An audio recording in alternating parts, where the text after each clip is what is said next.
चूड़ियों का स्टैंड बड़ा तंग करता है, यहाँ गिरता ही रहता है बारिश। हेलो जी, राधे कृष्णा सबको, कैसे हैं आप सब। और देखो मेरे ब्लॉग की शुरुआत हुई शाम के 7 बजे से। मैं इतनी बिजी होती हूँ तो सारा दिन कोई ना कोई काम चला ही रहता है। तो आज मैंने कोई वीडियो शूट नहीं किया था, कई दिन हो गए वैसे। बस कल की थी मैंने अपलोड एक वीडियो, वो कई दिनों की थी, 3-4 दिन पहले की। तो बस बहुत काम होता है, तो हफ्ते में 2 या 3 वीडियो ही अपलोड करवाती हूँ। तो शाम का टाइम हो चुका है, तो अब है डिनर बनाने का टाइम। और मैंने थ्रेडिंग की थी तो खारिश जैसी हो रही थी, तो थोड़ी सी मसाज कर ली इस पे। ठीक, चलो तब किचन में चलते हैं, बनाते हैं खाना पीना। तो देखो ये चूड़ियों का स्टैंड बड़ा तंग करता है, यहाँ गिरता ही रहता है बारिश को, तो मैं चेंज करूँगी, यहाँ से उठा दूँगी। ड्रेसिंग टेबल का लुक भी चेंज करना है मुझे, काफ़ी भीड़ हो गई यहाँ पे, तो देखते हैं कब कर पाऊँगी। तो बस आ गई हूँ मैं अब किचन में। तो हलवा बोल रही हूँ। तो तिल के लड्डुओं की फरमाइश हो रही थी, स्वामी जी और बेटा बोल रहा था कि तिल के लड्डू खाने हैं। तो ये तीसरी बार मैं बनाने लगी हूँ तिल के लड्डू। तो सर्दियों में मेरे घर में अक्सर बनते हैं तिल के लड्डू। तो आप भी देखिए कैसे बनाते हैं हम तिल के लड्डू। बहुत ही आसान रेसिपी होती है इसकी। तिल को मैंने गर्म कर दिया है, थोड़ा सा इसको भून सा लिया है हल्का हल्का। साथ साथ में दाल भी गर्म कर रही हूँ। मेरे पास दिन में जो दाल थी बनाई थी मैंने, वही काफ़ी हो जाएगी आज डिनर के लिए। दाल है, सब्ज़ी है, तो सब्ज़ी तो मैं कोई नहीं बनाऊँगी आज। तो ठीक है, लड्डू के लिए टाइम निकल आएगा फिर इससे। तो उनको, स्वामी जी को भूख लगी थी, तो उनको ही दाल कौली में निकाल के उनको दूंगी थोड़ी सी, वो खाते रहेंगे। शाम के टाइम काफ़ी कई लोगों को भूख लगती है ना, किस किस को लगती है, हमारे घर में सबको लगती है 5 और 6 के बीच में। पर अब 7 बजे का टाइम है, सब काम से घर आए हैं, तो थोड़ा सा चाहिए खाने के लिए कुछ। तो मैं उनको दाल दे रही हूँ, उनकी तबीयत ठीक नहीं है। तो मूंग की दाल बनाई है मैंने, मैं तो मूंग की दाल ही ज़्यादातर खाती हूँ। मूंग की दाल, घिया और हल्की सब्जियाँ, फ्रूट्स वगैरह। और मोटी दालें मेरी सारी बंद है, क्योंकि गठिया बाई की शिकायत हो गई थी मुझे। तो किसी लेडी ने भी मुझे मैसेज किया था इस बारे में कि आप क्या परहेज़ करते हैं और दवाई कहाँ से ले रहे हैं। तो ये देखिए बेटे ने फरमाइश की, उनको उसको बनाया था मैंने दिन में। ये पास्ता नहीं बोलते इसको, क्या बोलते हैं, मैकरोनी बोलते हैं शायद। हाँ, मैकरोनी है ये। तो इसमें लगा लूँगी मैं तड़का। सिंपल सी बनाई थी मैंने दिन में, तो अभी इसमें अच्छे से तड़का लगा के फिर उसको दूँगी। तो मैं दवाई की बात कर रही थी, तो किसी लेडी ने मुझे मैसेज किया था कि उन्हें भी अर्थराइटिस की शिकायत है। तो पूछ रहे थे कहाँ से ली। तो देखिए आपके आसपास कहीं अगर आयुर्वेदिक है, कोई आयुर्वेदिक दवाई देने वाला कोई वैद्य है, तो मैंने वैद्य से ही ली है दवाई, और बहुत अच्छी है। तो शिमला में है वो, शिमला में टूटू एक, वहाँ पे बैठते हैं वो, तो डॉक्टर है वो, आयुर्वेदिक डॉक्टर है। तो बहुत ही अच्छी, मैंने कई लोगों से, मतलब कि कई वैद्यों से मैंने दवाई ली है, तो कहीं भी आराम नहीं हुआ मुझे। तो आखिरकार टूटू में किसी ने बताया मुझे कि शिमला में जो वैद्य हैं एक टूटू में, तो वो अच्छी दवाई देते हैं। तो वहीं से ली है मैंने। और परहेज़ इसमें काफ़ी करना पड़ता है, तो थोड़ा सा दिल को पक्का करना पड़ता है अपने। तो मोटी दालें मेरी सारी बंद है, अब तो मुझे आदत ही पड़ गई है, कई महीने हो गए ना मुझे। तो आजकल तो मैंने दवाई बंद कर रखी है, तो मैं दवाई नहीं ले रही हूँ आजकल, परहेज़ कर रही हूँ। और अच्छा खाना पीना चाहिए इसमें, थोड़ा सा हल्का भोजन। तो कोई बात नहीं, अगर मोटी दाल बंद हो चुकी है तो कुछ और खा लेंगे जो चाहिए, जो इसके लिए ज़रूरी है। तो कोई ऐसा थोड़ी है कि मोटी दालें खा के ही हम कुछ ज़्यादा ही उसका मज़ा ले पाएंगे। तो जो मूंग की दाल है उसको भी हम कई तरह से बना सकते हैं। मैं धुली मूंग, साबुत मूंग और छिलका मूंग, सब्जी, ब्रोकली लेती हूँ और घिया। आलू चावल तो मैंने बिल्कुल बंद कर दी हैं, बिल्कुल। तो अगर मैं बीच में ले लेती हूँ, कई बार घर में आते हैं, कई बार समोसे पकौड़े वगैरह, तो अगर मैं थोड़ा सा भी ले लूँ तो मुझे तकलीफ़ हो जाती है। तो परहेज़ तो मैं समझती हूँ इलाज से बेहतर परहेज़ ही है। तो अगर वो लेडी अगर मेरी वीडियो देख रहे हैं आप, तो मैं उनको यही बोलना चाहूँगी, आप परहेज़ कीजिए। और एलोपैथी की दवाई मैंने नहीं ली है। शुरू में 10 या 15 दिन मैंने ली थी, सिर्फ मेरे पास मुझे पेन किलर ही दिए गए थे, तो डायग्नोज भी नहीं हुआ। मेरा जो रिपोर्टें आई वो सारी नॉर्मल आई। उसमें कोई भी अर्थराइटिस का कोई भी मेरा टेस्ट ऐसा नहीं हुआ कि पॉजिटिव आया हो, नेगेटिव ही आया टेस्ट। और फिर हमने ज़्यादा टेस्ट करवाया भी नहीं फिर, क्योंकि सिम्टम तो दिखाई दे ही रहे थे। तो गठिया बाई की शिकायत हो गई थी। तो जैसे सुबह उठेंगे हाथ पाँव के हाथ में ज़्यादातर मेरे अकड़ाहट रहती थी, और धीरे धीरे वो बढ़ गई।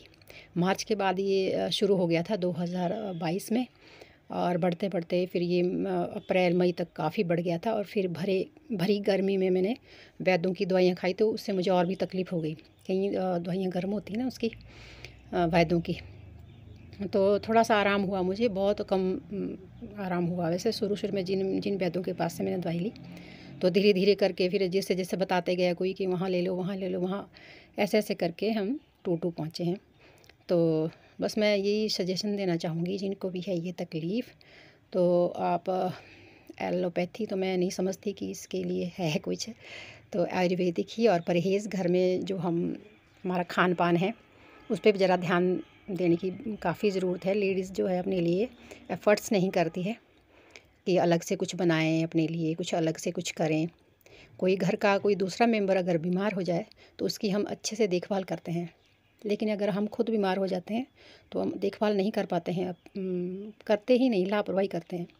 तो जो भी हमारा खान पान है थोड़ा सा चेंज कर लो, ठीक हो जाएगा ये। अगर और तकलीफ़ का भी ऐसा है कि अगर आपको ज़्यादा है, कितने सालों से है, किस टाइप का, और अर्थराइटिस कई प्रकार का होता है, लगभग 100 प्रकार के गठियाँ बोले गए हैं। तो इनमें से आपको कौन सा है ये भी पता लगाना बहुत ज़रूरी है। तो मुझे गठिया बाई की शिकायत थी, नसों में ज़्यादातर मेरी प्रॉब्लम थी, मतलब नसों में दर्द, सारे बाजुओं में और कमर तक था। मेरे टांगों पे या पैरों पे नहीं था, मतलब कि उनके जोड़ में नहीं था। हाथ के जोड़ और कंधे के जोड़ में मेरे ज़्यादा प्रॉब्लम हो गई थी। तो शुरुआती थी लगभग, पर हम ध्यान नहीं देते ना, शायद पहले से भी थोड़ा बहुत था। इसके सिम्टम मुझे लग रहे थे, पर हमें पता नहीं होता ना इन चीज़ों का भी, ये क्या चीज़ है, क्या तकलीफ़ है। तो धीरे धीरे करके ये पता चला। मैंने होम्योपैथिक की भी ली, पर मैंने 15 ही दिन की फिर वो, क्योंकि तकलीफ़ मुझे ज़्यादा थी, उसमें रिलीफ़ नहीं मिल पा रहा था मुझे, और पता भी नहीं था क्या खाना है, कैसे करना है, कन्फ्यूज़न बहुत ज़्यादा था। कोई कुछ बोल रहा था, कोई कुछ बोल रहा था। तो मेरा एक्सपीरियंस है, मैं अपने एक्सपीरियंस से ही बोलूँगी कि क्या करना चाहिए। तो खान पान में मैं ले रही हूँ मूंग की दाल, ज़्यादातर मूंग की दाल ही ले रही हूँ कई प्रकार से, और घी तो मैं ले ही रही हूँ, घी बहुत ज़रूरी है इसके लिए। और मालिश बोला था, मालिश करनी, ये करना, वो करना, तो उससे मुझे कोई आराम नहीं हुआ, बल्कि और तकलीफ़ हो गई। मालिश से हमारे जो स्किन के जो पोर हैं ना वो बंद हो जाते हैं, तो उससे आराम होने की बजाय तकलीफ़ हो जाती है। क्योंकि जैसे वेंटिलेशन होता है हमारे घरों में, वैसा ही होता है हमारा रोम छिद्र। तो उससे मैंने ऐसा देखा कि मालिश से कोई फ़र्क नहीं पड़ रहा, बल्कि उल्टा नुकसान ही हो रहा था। मैंने जितनी भी मालिश की कोई फ़र्क नहीं पड़ा, तो मैंने मालिश तेल वगैरह ये चीज़ बंद कर दिया। और फ्रूट्स में मैं लेती हूँ, अंगूर लेती हूँ, और अमरूद तो बिल्कुल बंद है। अमरूद आप खाओगे तो बहुत तकलीफ़ देगा आपको, उसकी तासीर बहुत ठंडी होती है। और अंगूर सब बोलते हैं ना कि ठंडे होते हैं, या ऐसा, उसकी तासीर ठंडी नहीं होती। सर्दियों में फ्रूट है, वो सर्दियों का फ्रूट है, पर उसकी तासीर गर्म ही होती है। विटामिन सी की भी ज़रूरत है इसके लिए। खटाई की जो मेन खटाई होती है, जैसे नींबू, अचार वगैरह, ये चीज़ें तो बिल्कुल अवॉइड ही करने हैं। मैं तो बिल्कुल भी नहीं लेती हूँ, तो ना ही लिया जाए तो अच्छा है। अगर आप स्वस्थ रहना चाहो और कुछ चीज़ें छोड़नी पड़े आपको, तो कोई बात नहीं, छोड़ दो, क्या फ़र्क पड़ता है, स्वस्थ तो रहेंगे ना। तो बस यही है। और एक्सरसाइज तो इसमें बहुत ज़्यादा ज़रूरी है। एक्सरसाइज, प्राणायाम और डीप ब्रीदिंग शुरू शुरू में तो मैंने बहुत की, आजकल तो मैं कम कर पा रही हूँ। तो बीच में तकलीफ़ हो जाती, कई बार हम सोचते हैं भी हाँ थोड़ा सा खा लेंगे और क्या ही फ़र्क पड़ेगा, लेकिन दवाई भी तो कितनी थोड़ी होती है, तो आराम करती है ना फिर। तो वैसे ही अगर आप परहेज़ नहीं करेंगे, कुछ गलत खा लेंगे, थोड़ा सा ही खा लेंगे, तो उसका भी नुकसान है।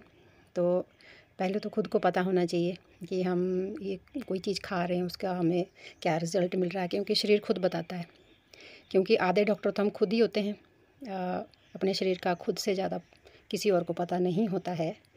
तो अगर हम क्या खा रहे हैं और उसका क्या रिएक्शन हो रहा है हमारे शरीर में, उसका अगर ध्यान रख पाएँ हम, तो बहुत बहुत ज़्यादा बढ़िया है ये चीज़। तो आप कोई भी खाएं, कोई भी चीज़ खाएं तो ज़रा संभल के, अगर थोड़ी क्वांटिटी में ले रहे हैं और उससे आपको तकलीफ़ हो रही है तो वो बंद करनी है। कॉफ़ी लेती थी मैं पहले, मैंने कॉफ़ी बंद कर दी। दूध तो मैं नहीं ले रही हूँ। चाय में थोड़ा सा चल पड़ता है, थोड़ा सा, वो भी दूध के साथ। मेरी एक दवाई होती थी तो वो भी ले रही थी मैं, रात को थी वो दूध के साथ। तो मैंने देखा कि दवाई काफ़ी गर्म होती है ना, इसकी वैद्य की, तो दवाई तो हार्ड ही होती है।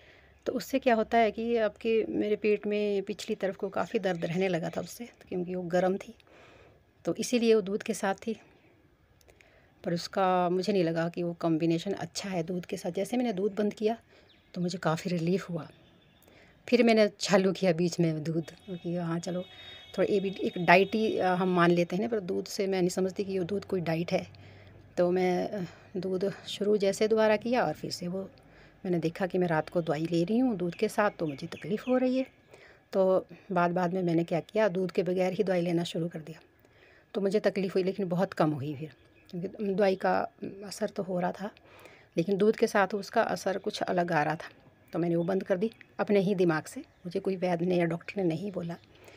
तो कुछ कुछ चीज़ें खुद भी देखनी पड़ती हैं कि कहाँ गड़बड़ हो रही है, तो हमें ही ज़्यादा पता होता है कि हम कहाँ गड़बड़ कर रहे हैं। डॉक्टर तो नहीं बताएंगे, या आप नहीं बताएंगे डॉक्टर के पास कि आप क्या खा रहे हैं, कैसे कर रहे हैं। तो जो भी आप खाएंगे तो आपके शरीर को पता लगेगा, आपको खुद पता चलेगा कि ये चीज़ मैंने खाई तो इससे मुझे ये तकलीफ़ हुई, तो क्यों ही खानी है वो चीज़। तो फिर ठीक है, सब्जियां हैं इतनी सब्जियां, और गोभी तो नहीं खानी है, मटर भी नहीं खाने हैं, और सबसे ज़्यादा प्रोटीन वाली चीज़ें वो बंद करनी है। जैसे मिल्क प्रोडक्ट हुए, और बाहर की बनी हुई चीज़ें, तली भली, वो भी सिंपल खाना खाओ। ठीक, तो बस मैं यही ले रही हूँ। और जिसको भी ये तकलीफ़ है, प्लीज़ आप अपना ध्यान रखिए, और आपके आसपास जो कोई वैद्य है या आयुर्वेदिक है उनके साथ आप बात कीजिए इस बारे में, और वहीं से आप अपना इलाज शुरू करवाइए। एलोपैथी में इसका मैं नहीं समझती हूँ कि कोई ख़ास इलाज है। वो पेन किलर ज़्यादा होते हैं उसमें, और साइड इफ़ेक्ट इतने होते हैं एलोपैथिक के। तो बस आप खुद ही अपने वैद्य हैं, तो कुछ चीज़ें अवॉइड कीजिए, कुछ चीज़ें शुरू कीजिए, कुछ चीज़ें डिस्कार्ड कीजिए अपने जीवन से। बस धीरे धीरे आप देखेंगे कि यह फ़र्क पड़ जाएगा। और ये देखिए, मैं अब हलवा ही बोल रही हूँ मैं बार बार। तो बस यही था मेरी कहानी अर्थराइटिस की। तो गठिया कई प्रकार का होता है, देखना पड़ता है कि वो किस टाइप का है, तो उसी हिसाब से ही कोई दवाई देता है आपको। तो मुझे गठिया बाई की शिकायत थी, तो मैं उसी टाइप की दवाई, उसी टाइप का परहेज़ कर रही हूँ। तो लीजिए, हमारा लड्डुओं का भी बन गया है। तो लीजिए, लड्डू भी तैयार हैं। और खान पान का वैसे चार्ट सा बना के ना मैं बताऊंगी, चार्ट बना के आप लोगों को, जिसको भी ज़रूरत होगी तो इसका चार्ट बनाऊंगी, क्या खाना है क्या नहीं खाना है। अभी तो थोड़ी सी ऐसी जानकारी दी जो मेरे पास थी, वो किसी के काम आ जाए बस, और क्या, किसी को अगर ऐसी तकलीफ़ है तो वो कुछ उसकी हेल्प हो जाए बस।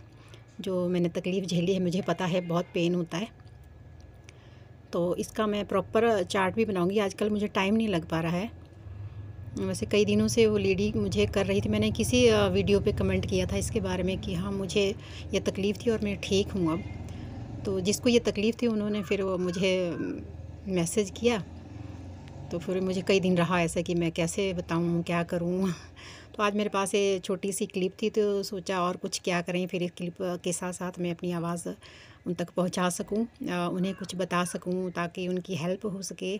तो कोई नहीं, इसके लिए मैं प्रॉपर चार्ट बनाऊंगी, मैं क्या ले रही हूँ और मेरी दिनचर्या क्या है। तो इसका प्रॉपर चार्ट बना के मैं ज़रूर शेयर करूँगी आप लोगों के साथ, जिसको भी ऐसी तकलीफ़ है। तो बस आज के लिए ही बस इतना ही। मिलती हूँ नेक्स्ट ब्लॉग में जल्दी ही।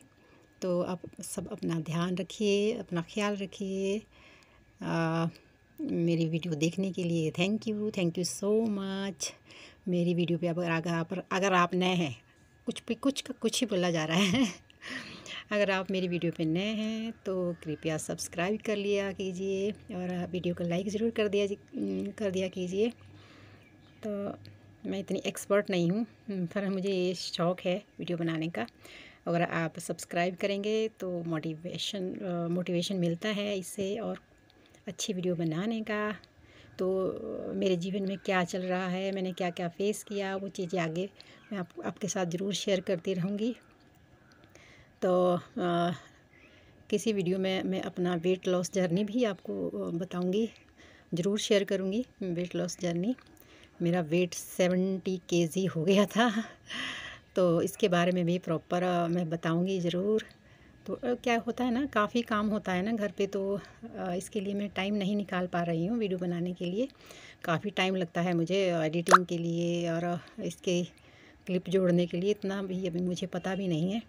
तो सीख ही रही हूँ तो कोई नहीं, फिर जो मेरे एक्सपीरियंस है मैं ज़रूर आपके साथ शेयर करूँगी। किसी ना किसी काम ज़रूर आते हैं ऐसी चीज़ें, सबके पास सबके पास कुछ ना कुछ सिखाने के लिए होता ही है। तो कुछ मैं कहीं से सीख रही हूँ, कुछ मुझसे सीख लेगा कोई। तो बस इस उम्मीद के साथ कि आप लोग सपोर्ट करेंगे। मिलती हूँ नेक्स्ट वीडियो में। Thank you so much, bye bye, take care. कैसा लगा लड्डू?